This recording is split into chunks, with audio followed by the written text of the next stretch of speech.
I want to expand a little bit on my last post.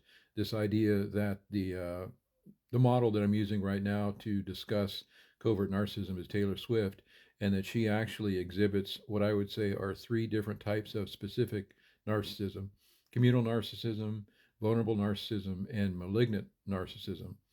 And considering my objective here is to help other folks look at behavior that I'm highlighting about her so they can see that behavior in their own lives, possibly with their family member or with a friend or with a spouse. I think it's important to see these three different sides and to make sure it's clear what they are, because sometimes one might be visible, and other ones may not be visible, and they're the most dangerous. I would say, for example, malignant narcissism is the most dangerous.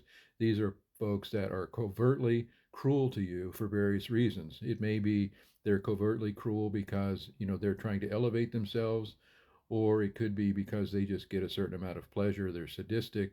They get a certain amount of pleasure from the cruelty. And as far as malignant, I would say things like, Taylor putting things on people's heads to humiliate them, patting people on the head to humiliate them, putting out several variants of her album to push other people out. These are actions to push people down or to hurt people. The other one is the vulnerable narcissist, and she exhibits that as well. So if you see that in someone, you might look for malignant, because again, malignant is the most dangerous.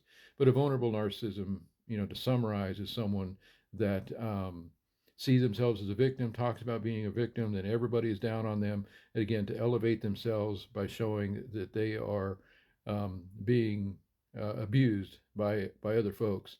And the last one is communal narcissism. This is someone that, I'm reminded of Taylor's anti-hero lyrics. It says, see my covert narcissism as altruism. This is someone that really tries to create this mystique of being altruistic, being the person that everyone likes, doing everything to cultivate that aspect of their narcissism to, again, put them in a position to be the top, the fairest of them all. That is the ultimate goal of a narcissist, and that is to elevate themselves above all folks. And that, again, that could be altruistic, that could be victim mentality, that could be pushing folks down deliberately.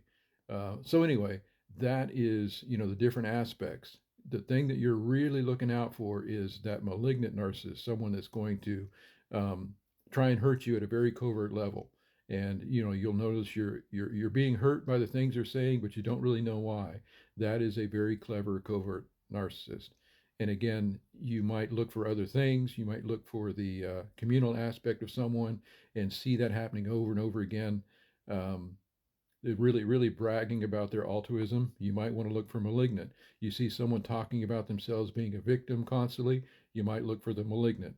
So anyway, hopefully that helps. You can see how they tie together. And again, your ultimate view that you're trying to find out is that malignant narcissism, because they are the most dangerous and are most likely to hurt you and send you into depression that we've talked about, even send you into suicide ideation. So look for all signs of someone that might be that type of narcissist.